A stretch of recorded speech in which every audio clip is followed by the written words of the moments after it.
आपल्याला पाहायचं आहे, काल आपण एक महत्वाचं इक्वेशन बघितलं होतं. ठीक है, कल हमने एक इंपॉर्टेंट इक्वेशन देखा है. अभी उसके आगे हम लोगों को जाना है. तो वो प्रॉब्लम है वहां पे, देखो एक टेक्स्ट बुक निकालो पहले फटाफट जल्दी से, और उसमें देखो एक प्रॉब्लम किया हुआ है. वो अगर तुम लोगों को जमता है तो मैं आगे जाता हूँ, नहीं तो फिर प्रॉब्लम करा के देता हूँ. ठीक है. Nu bar equal to 109,677 in bracket 1/n f² minus 1/ni². हे इक्वेशन काल आपलं झालं. It is nearly equal to the Ritz recombination equation. बरोबर आहे. रीड्सचं जे इक्वेशन मी तुम्हाला सांगितलं होतं त्या इक्वेशन सारखं इक्वेशन आहे ते. अभी वो प्रॉब्लम हम कर लेते. चलो, what is the wavelength of the photon emitted during the transmission from the orbit of n equal to 5 to the n equal to 2 in hydrogen atom. अब इसका मीनिंग भी समझ लो जल्दी से, प्रॉब्लम उसको कर लेंगे हम लोग. ठीक है. अभी देखो उसने क्या बोला है, what is the wavelength of the photon. अब ये फोटोन क्या रहता पता है, मालूम है ना, कि जैसे मैंने बोला था कि जब हम किसी मटेरियल को, ये मटेरियल है कोई तो भी ब्लॉक है मेटल का, इसको हम हीट कर रहे हैं. ठीक है, बोला था मैंने ये सब कुछ. अब ये हीट एब्सॉर्ब करेगा, और हीट एब्सॉर्ब करेगा तो फिर इसकी हीट क्या होंगी, बढ़ेंगी. हीट एनर्जी बढ़ेंगी इसके अंदर की, क्योंकि ये हीट क्या कर रहा है, एब्सॉर्ब कर रहा है. फिर इसमें से जब इमिट होती है हीट रेडिएशन, इमिटेड रेडिएशन जो रहते वो कंटिन्यूअस नहीं रहते, in the form of packet रहते, in the form of packet, and this packet is called as photon. बोला था, आठवते काय, फोटॉन किंवा त्याला काय म्हटलं तरी आपण दुसरा शब्द क्वांटा म्हटलं होतं. क्वांटा, फोटॉन और क्वांटा. आठवते काय शब्द, आठवते का तुम्हाला, पहा बरं. हो सर. हा, ही महत्वाची थेअरी आहे बरं. इमिशन आणि ऍब्सॉर्प्शन हे खूप महत्वाच्या गोष्टी आहेत इथल्या दोन. तो ठीक आहे, चला आपण आता त्या प्रॉब्लेमकडे जाऊ. तिथं फोटॉन शब्द आला म्हणून मी हे सांगून दिलं, रिवाइज करून दिलं पटकन. म्हणजे कसं असते की तुम्ही विसरले असाल तर ते एक लक्षात येऊन जात असते, म्हणून मला ती सवय आहे रिवाइज करायची. ठीक है. तो चलो अभी आगे प्रॉब्लम को निपटा दे, फिर जल्दी से वो थ्योरी भी कंप्लीट करना है मुझे. अब देखो उसने an wavelength of the photon निकालने को बोला during the transmission of n equal to 5, n equal to 5, और दूसरा दिया है n इक्वल टू 2. अभी हुआ क्या होगा, देखो हुआ क्या होगा मैं बताता तुम लोगों को. जैसे ये हाई जो भी है, ये पॉजिटिव है आपलं, ये न्यूक्लियस है, ये फर्स्ट शेल, ये सेकंड शेल, ये थर्ड शेल, ये फोर्थ शेल, और ये फिफ्थ शेल. अभी उसने ऐसा बोला कि इलेक्ट्रॉन यहाँ पे है फिफ्थ में, ये first second third fourth fifth series वाले जो है बाल्मर सीरीज वगैरह थे ना, उसमें एक डायग्राम पेपर है ये, उसमें का प्रॉब्लम है. अब ये जो है ये है इनिशियल, Ni हो गया है. यहाँ पे इलेक्ट्रॉन है शुरुआत में, यहां से इलेक्ट्रॉन आ रहा है सेकंड में मतलब बाद में, पहले यहाँ पे है N5 में है, वहां से इलेक्ट्रॉन यहाँ पे आ रहा है, तो ये हो गया NF. तो यहाँ पे हम लोग सबसे पहले समझेंगे कि N5 जो है 5 वो है Ni, और ये जो है सेकंड जो है वो है NF. ये समझना बहुत जरूरी हो गया. ठीक है. चलो अभी आगे हम लोग वो फॉर्मूला लिखेंगे जो हमारे पास है. ठीक है, वेव नंबर वाला फॉर्मूला. पहले वेव नंबर निकाल लेंगे, फिर उसपे से वेवलेंथ निकल सकती, वेव नंबर पे से वेवलेंथ निकलेंगी. ठीक है, wave number and wavelength are inversely proportional to each other. हो गया काम. चलो तो पहले फॉर्मूला अपना जो है वो फॉर्मूला अपने पास, nu bar means wave number equal to 109,677 in bracket 1/n nf² minus 1/ni².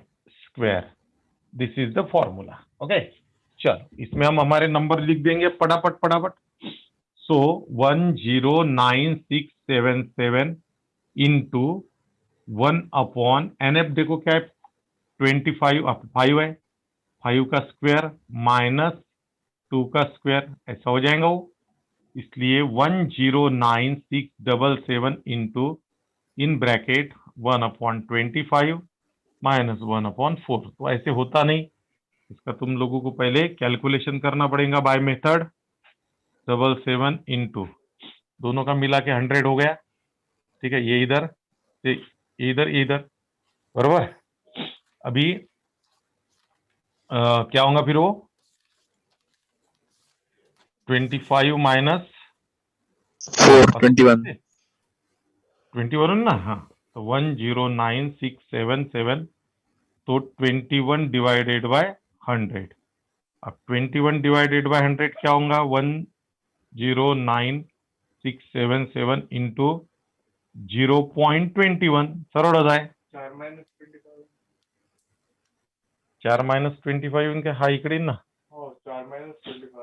-21 इन का रे, -21 इन ना, -21 4 -25 -21, मग आता याला साईन येऊन जाईल मायनस, ठीक आहे, -0.21। बोलू नका, कोणतरी कोणाच्या घरची तरी चालू आहे तिकडे कलकल कलकल, ठीक आहे, बंद करून टाका ते। न्यू बार इक्वल टू, चला आता याचं कॅल्क्युलेशन करून घ्या, मला पुस्तकात फोन घेऊ दे, ते नंबर डायरेक्ट लिहून टाकतो मी, म्हणजे मग प्रॉब्लेम नाही। काय चुकलं का रे आपलं? हो सर, यांचं पॉझिटिव्ह आलं. 2 समोर पाहिजे, फॉर्म्युला मध्ये 5 मागे पाहिजे. अरे हो बाबा, ते तर दिसून राहिलेलं आहे, पण फॉर्म्युला काय आपला NF पहिले NF, हा, मग NF बरोबर आहे ना रे, NF2 आहे ना आपला, NF इथं आहे ना, मग आपण मूर्खासारखं लिहिलं 2 स्क्वेअर मायनस NI, पहा ना काय 5 आहे ना, लिहिताना तर बरोबर लिहायला पाहिजे होतं। इथे झाला 4, इथे झाला हे झालं 100, तर हे झालं 25 माइनस 4, आता झालं बरोबर, आता झालं। हा चला, अब इसका लॉग नहीं करता कि डायरेक्ट लिहून टाकू, टाइमपास न करता? लिहून टाका सर। की काढू लॉग नी? नाही, लिहून टाका सर। लिहून टाका म्हणजे बरं आहे म्हणा, आमचा त्रास वाचते म्हणा। हा, तर चला आता ते त्याचं कॅल्क्युलेशन जर केलं तर ते आलं, ते दिलंय त्यांनी 230, नाही आपण एक काम करू, आपण करूच ते, कारण की आलं पाहिजे, ते काय महत्वाचं आहे ना, आलं पाहिजे ते। तर मी ते पटकन कॅल्क्युलेशन करतो, साईडनी पहा, 1 2 3 4 5 6 आहे, 6 म्हणजे 5 पॉईंट, पहा बरं 10 चा 9 मध्ये आणि 7 मध्ये पहा, लॉग 10 चा 9 मध्ये आणि 7 मध्ये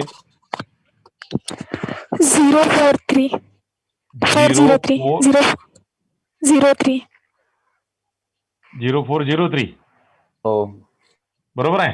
हा, आता हे झालं 12 पहा, आता 21 चा 0 मध्ये पहा, 3222 3 हा, चला 5 2 6 3 4, आता अँटीलॉग पहा, 0.36 चा 4 2 मध्ये आणि 5 मध्ये,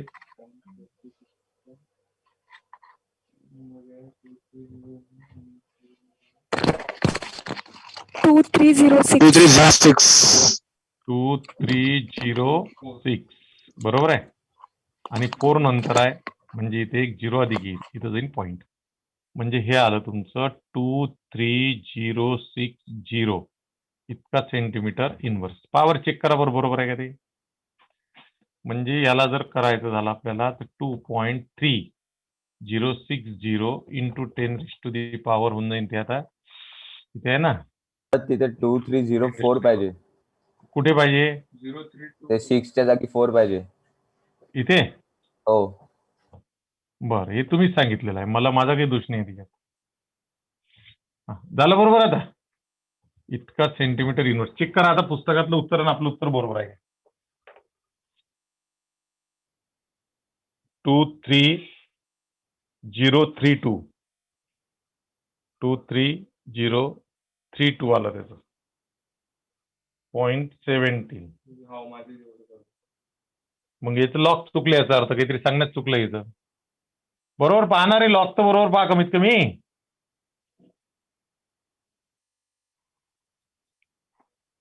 लॉक तर बरोबर पहा.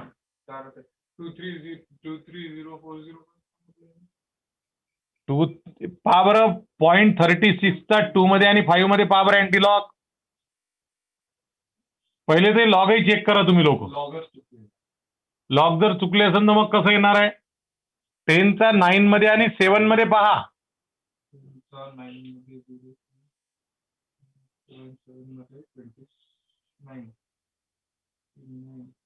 बरं जाऊ दे, हाकल तिकडे.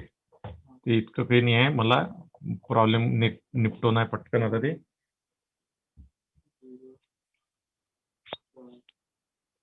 सर 2305. जाऊ दे आता, मी ते पुस्तकातलं लिहून टाकतो आता. ते तुम्हाला टाइमपास करायला आवडून राहिलेला आहे. टाइमपास करायचा टाइम थोडी आहे, 14th लेसन चालू आहे. आतापर्यंत 5-6 लेसन होऊन झाले पाहिजे होते. महत्वाचे लेसन आहे समोर. हा चला, तर याचं उत्तर येते, त्याचं आन्सर ते दिलेलं आहे, तेच मी लिहितो पुस्तकातलं, म्हणजे प्रॉब्लेम सॉल्व्ह होऊन जाईल तो. 23032.17 सेंटीमीटर इनवर्स हे झालं आता. ठीक आहे. आता वेव्हलेंथ काढायची असेल तर, ठीक आहे, आता वेव्हलेंथ जर तुम्हाला काढायची असेल तर वेव्हलेंथ इक्वल टू 1/न्यू बार. हे अपोजिट असतात, म्हणजे इनव्हर्सली प्रोपोर्शनल असतात. मग आता याचं रेसिप्रोकल पाहता येईल का तुम्हाला?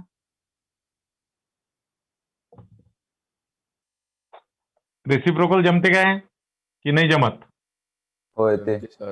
बर पहा, मग जमत असेल तर पहा, नाही तर मग सरळ सरळ पुस्तकातून लिहून टाकतो मी, मोकळा कार्यक्रम. ठीक आहे. तर तो रेसिप्रोकल दिलेला आहे त्यांनी 4.34 इंटू 10⁻⁴ दिलेला आहे -5. हे सेंटीमीटर होऊन जाईल आता वेव्हलेंथ. ठीक आहे. आता ती सेंटीमीटर मध्ये झाली. नॅनोमीटर मध्ये करायची असेल तर ते कन्व्हर्शन आहे, खाली पाहून घ्या. आता मी चाललो लिमिटेशन कडे डायरेक्ट. आता तुम्ही माझ्याकडे लक्ष द्या. प्रॉब्लेम पुस्तकात आहे, तुम्ही करू शकता. आता तुम्ही माझ्याकडे लक्ष द्या. मला जे सांगायचं आहे मेन ते मला सांगू द्या तुम्ही आता. ठीक आहे. हा, आता पहा, आतापर्यंत आपण बोर थेअरी पाहिली. बोर थेअरीचं भरपूर कौतुक केलं आपण. ठीक आहे. बोर थेअरीला आपण खूप छान म्हटलेलं आहे, आणि ती थेअरी आहे छान, वाद नाही आहे. पण आणि नावाप्रमाणे नाही आहे, बोर नाही आहे खूप. नाव जसं तिचं आहे बोर थेअरी, इतकी बोर नाही आहे. आता लिमिटेशन मध्ये पहा, लिमिटेशन ऑफ बोर मॉडेल. पहिलं वाचतो आहे मी डायरेक्ट, त्यातून तुम्हाला समजून सांगतो मग एक एक गोष्ट.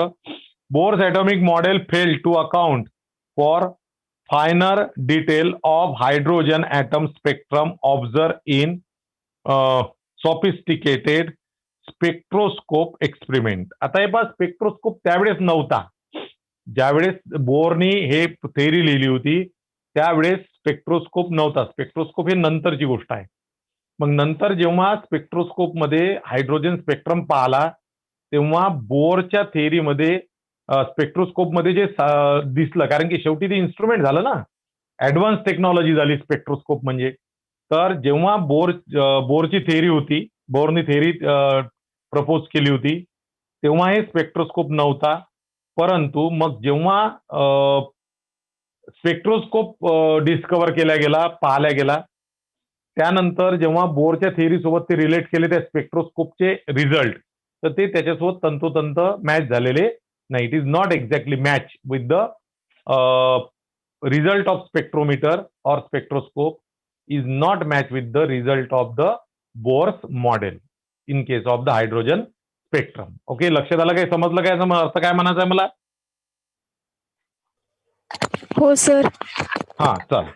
आता second, Bohr model was unable to explain the spectrum of atom other than hydrogen. आता बघा, अदर दॅन हायड्रोजन म्हटल्यापेक्षा अदर दॅन हाइड्रोजन बोलने से बेटर ये है कि ये जो है बोर मॉडल जो है वो ऐसे एलिमेंट के ही काम में आया जिसमें एक इलेक्ट्रॉन है.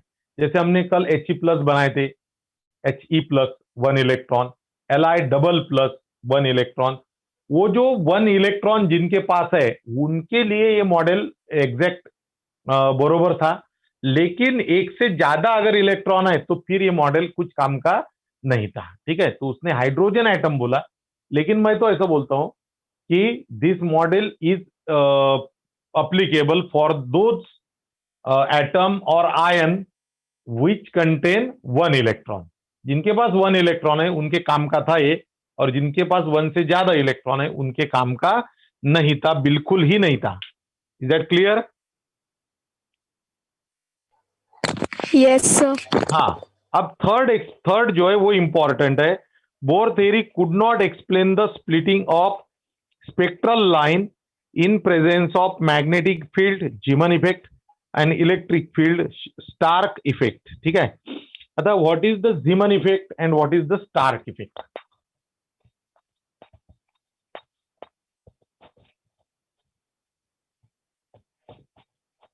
हाँ पहा आता काय रे मुले चाललो.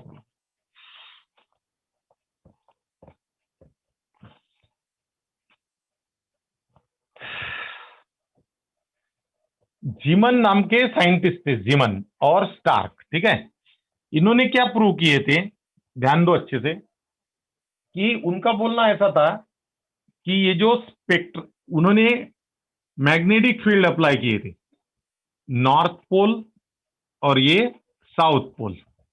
ठीक आहे, हे सगळं डार्क रूम मध्ये होतं आणि काचेच्या बॉक्समध्ये होतं सगळं, एवढं लक्षात ठेवायचं, काचेच्या बॉक्समध्ये. ठीक आहे, हे इथे असे लावलेले होते.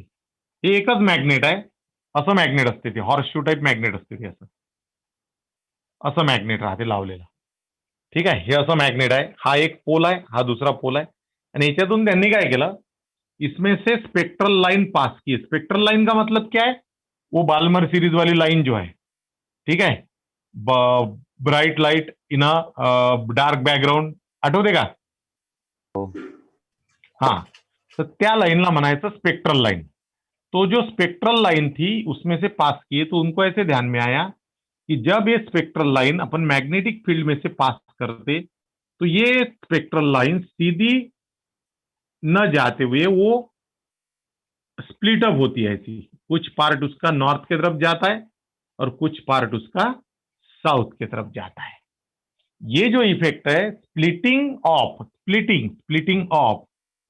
ठीक है, splitting of spectral line in the magnetic field is called as Zeeman effect. Zeeman effect क्या है तो उसका बता रहा हूं मैं तुम लोगों को डिटेल में. तो जीमन इफेक्ट म्हणजे splitting of spectral line, splitting of spectral line in magnetic field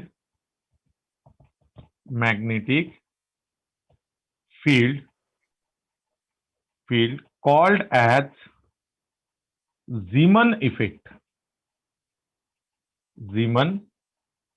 effect.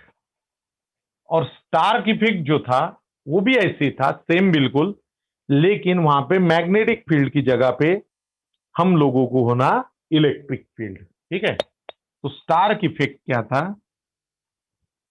Stark effect का मतलब है, स्टार्क इफेक्ट म्हणजे असं स्प्लिटिंग होते, पण तिथे कोणतं होतं, हे झालं जीमन साठी, हे काढून ठेवा, जीमन इफेक्ट साठी हे काढून ठेवायचं, असं स्प्लिटिंग होते असं. स्पेक्ट्रल लाइन, इथं नाव देऊन द्या, स्पेक्ट्रल लाइन.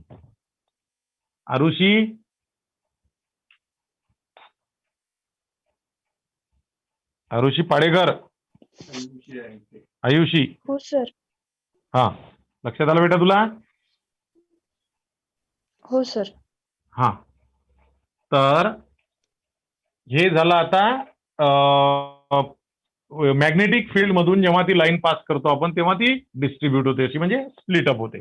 पहिले ती अशी आहे, जेव्हा ते मॅग्नेटिक फील्ड मध्ये जाते तेव्हा ती अशी होऊन जाते, लक्षात, स्प्लिट अप होऊन जाते, बस लाईक दॅट. आता सेम लाईन पास केली त्यांनी इलेक्ट्रिक फील्ड मधून, पॉझिटिव्ह आणि निगेटिव्ह, म्हणजे इलेक्ट्रिक फील्ड झालं. तिथे पण हेच दिसलं, त्याला म्हणतात स्टार्क इफेक्ट, कारण की तो स्टार्क नावाच्या सायंटिस्टने डिस्कव्हर केला, म्हणून स्टार्क इफेक्ट. म्हणजे हेच बिलकुल शब्द असेच, फक्त मॅग्नेटिक फील्डच्या ठिकाणी शब्द वापरा इलेक्ट्रिक फील्ड. चला लिहा, splitting of splitting of spectral line,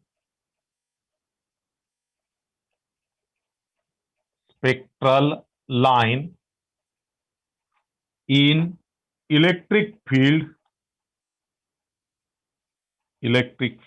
called as Stark effect. MCQ चे क्वेश्चन आहे रे बाबू ये रे. MCQ चे क्वेश्चन आहे ते लक्षात ठेवायचं एकदम. Stark effect related to electric field spectral line. Zeeman effect is related to magnetic field spectral line. Okay चला 3 झाले. आता पेज पलटवा लवकर या पुस्तकामध्ये पटकन. हा bore theory failed to explain the ability of atom to form molecule by the chemical bond. तो आपल्याला जसं माहित आहे it is very simple thing कि हम लोगों को पता है कि जैसे एक हाइड्रोजन दूसरे हाइड्रोजन के साथ में कंबाइन होता है तो उससे H2 बनता है. This is the molecule. H आणि H मध्ये काय बनते? बॉन्ड बनते. तो ये जो है ये बॉन्डिंग वाला कंसेप्ट जो है बॉन्ड बनता है भाई. जैसे HCl में बॉन्ड है, Na और Cl में बॉन्ड है, कार्बन और हाइड्रोजन में बॉन्ड है, हाइड्रोजन और ऑक्सीजन में बॉन्ड है, लाइक दैट. ये जो बॉन्ड वाली थ्योरी है ना ये बिल्कुल ही उसने बताया नहीं. किसने? बोर ने. Is that clear? Bohr theory failed to explain the ability of atom to form. ठीक आहे. आता पहा त्याच्यानंतर next it was therefore thought that a better theory was needed to explain salient features of the atomic structure. फिर उसके बाद में एक स्ट्रक्चर आया उस नाम था डी ब्रोगली मॉडल किंवा डी ब्रोगली थेरी होती एक. ठीक है. तो डी ब्रोगली की थेरी क्या होती पहा. अभी ये गलत क्यों हो रहा है तो उसका कारण है बहुत सारे. अभी उसके लिए मैं तुम लोगों को एक छोटी सी थ्योरी समझाता हूं डी ब्रोगली की. फिर थोड़ा सा कुछ और क्लियर हो जाएगा.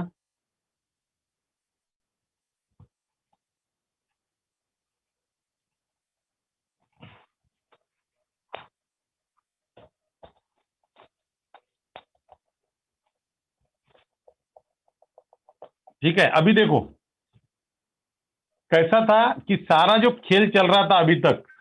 मतलब एक सांगा बरं. एक बात मुझे बताओ. ये जो स्पेक्ट्रल लाइन बनाए थे ठीक है ये Balmer series, Lyman series, Pfund series, Paschen series जो भी सीरीज थी इतनी 4-5 सीरीज जो थी वो सारी सीरीज में एक चीज बहुत इंपॉर्टेंट थी. वो सारी सीरीज किसके आधार पे बनाई थी बताओ बरा. कौन उसके लिए रिलेटेड कौन था एटम में का? इलेक्ट्रॉन. हा सर्वात महत्वाचा पार्ट आहे. Electron is related to all that series. Okay. अभी इलेक्ट्रॉन के कारण ही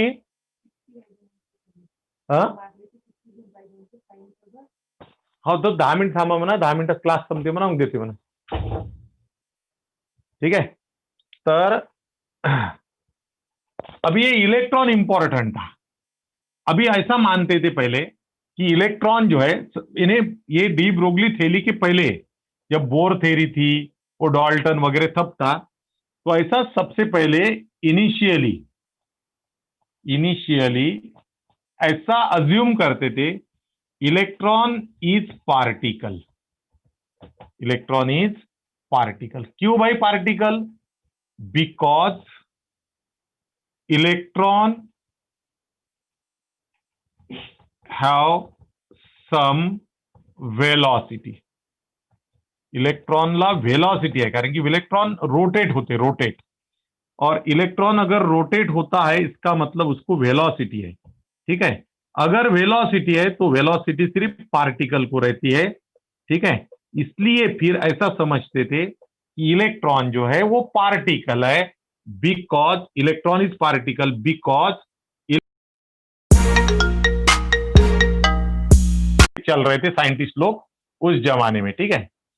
लेकिन बाद में ऐसे समझ में आया कि इलेक्ट्रॉन का डिफ्रैक्शन भी होता है, जैसे लाइट का डिफ्रैक्शन होता है. डिफ्रैक्शन समजते हैं तुम्हाला? तर डिफ्रॅक्शन हे लाईटचे फिनॉमिना आहेत. ठीक आहे, त्यातला एक फिनॉमिना, आता मी त्याच्या डिटेलमध्ये नाही जात जास्त, त्या याच्या डिफ्रॅक्शनचे एवढं समजून घ्यायचं. इलेक्ट्रॉनचं डिफ्रॅक्शन होते. ठीक आहे, तर इलेक्ट्रॉन इज डिफ्रैक्टेड. डिफ्रैक्शन होता है उसका. अब डिफ्रैक्शन जो है वो पार्टिकल का नहीं हो सकता. ठीक है, इन केस ऑफ, यहां पे लिखता हूं मैं, in case of particle, diffraction not takes place. Diffraction not takes place. Electron जो है वो पार्टिकल ऐसा कंसीडर करते थे क्योंकि उसको वेलोसिटी थी, और वेलोसिटी सिर्फ पार्टिकल को ही रहती है. इतनी बात कंफर्म है, कोई डाउट नहीं. This is the very correct thing. अब ये जो है, इसमें क्या है कि इलेक्ट्रॉन का डिफ्रैक्शन होता है, इलेक्ट्रॉन इज डिफ्रैक्टेड, डिफ्रैक्शन होता है उसका. फिर in case of particle diffraction not takes place, हो ही नहीं सकता. डिफ्रैक्शन होता किसका है फिर? Diffraction takes place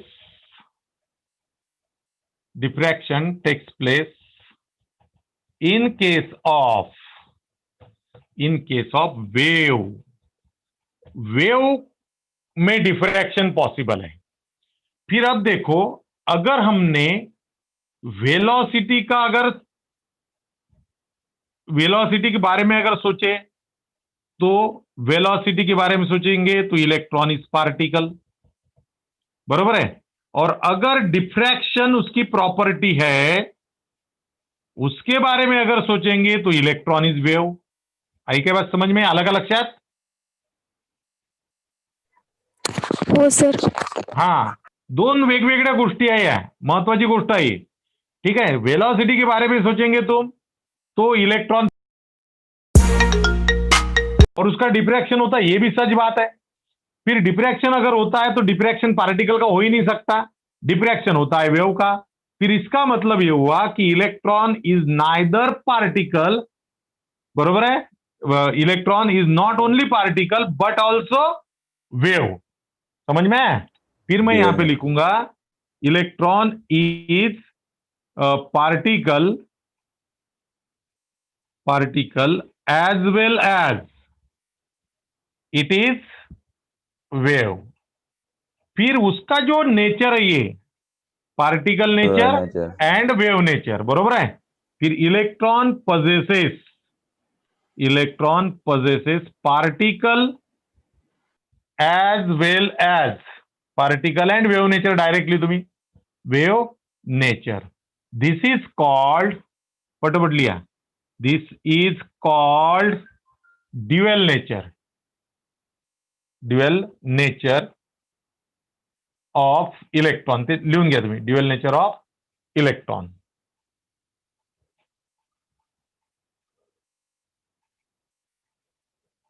this is called dual nature of electron. ठीक है, ऑफ इलेक्ट्रॉन लिहिजा समोर, इथे मावत नहीं है, ऑफ इलेक्ट्रॉन. ओके. फिर इसके आधार पे डी ब्रोगली ने हम लोगों को एक ये दिया, फॉर्मूला दिया. ठीक है, तो डी ब्रोगली का फॉर्मूला ऐसा था, मैं यहां पे लिखता हूं. ये नेचर जो है, ये किसने एक्सप्लेन किया? डी ब्रोगली ने एक्सप्लेन किया है नेचर. ठीक है, ये नेचर जो है कोणी एक्सप्लेन केलं? डी ब्रोगली ने. फिर ध्यान में रखना, मैं यहां पे लगेच लिखता हूं ड्युअल नेचर, लिख डालो ये जल्दी of electron explain by de Broglie. क्या नाम था उसका?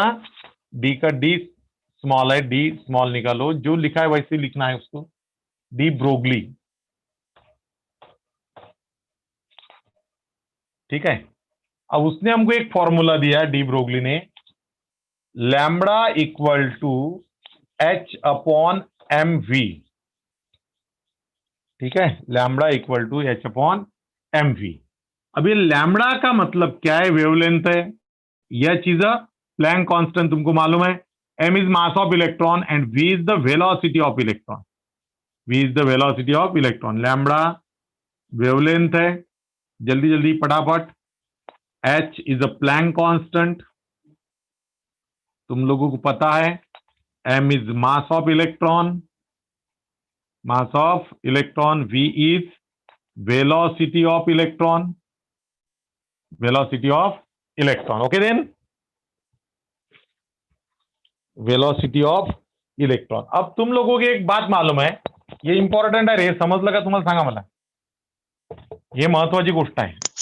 हो सर समजलं. हो सर. चलो, सो अभी हम लोगों को आगे जाना है. अब यहां पे देखो मास एंड वेलोसिटी है, product of mass and velocity in the formula, in that formula mass आणि वेलोसिटीचे, इलेक्ट्रॉनचं मास आणि इलेक्ट्रॉनची वेलोसिटी याचा काय आहे, प्रोडक्ट आहे. आणि आपल्याला माहित आहे की मास ऑफ मोमेंटम, हाँ, product of mass and velocity is called as momentum. तो इसका मतलब है इलेक्ट्रॉन को क्या रहता है, मोमेंटम भी रहता है. ठीक है, क्योंकि मास तो है, उसको निग्लिजिबल है उसका मास, लेकिन कुछ प्रमाण में मास है, और मास जो रहता है वो पार्टिकल को ही रहता है. मास जो रहता है वो किसको रहता है, पार्टिकल को रहता है. ओके देन, चलो अभी हम लिखेंगे कि mass into velocity equal to momentum, and it is represented by P. Therefore lambda equal to h upon P.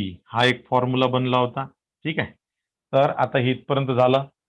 त्यात मास जो आहे, पार्टिकल नेचर लिहिलं होतं ना आपण इकडे मागाशी, पार्टिकल तिथे मास शब्द लिहून टाकजा, वेलॉसिटी जी आहे ना त्याच्या बाजूनी मास शब्द लिहा, कारण की पार्टिकल आहे तर मास आहे, म्हणजे मास पार्टिकललाच राहते, वेवला राहत नाही. तर मास शब्द लिहा तिथे तुम्ही मगाच्या तिथे वेलॉसिटीच्या बाजून. ठीक आहे, आता तर इथं आता हे डी ब्रोगली थिअरी आपली एक लक्षात आली तुमच्या.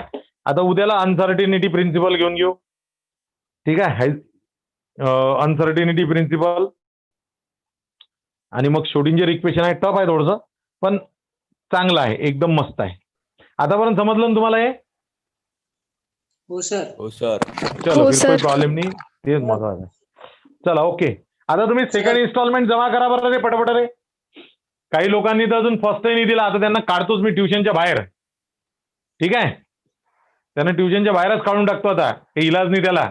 आणि तुम्ही आता सेकंड इन्स्टॉलमेंट पटापट जमा करा 2-3 दिवसात, लवकर लवकर. चला ओके. सर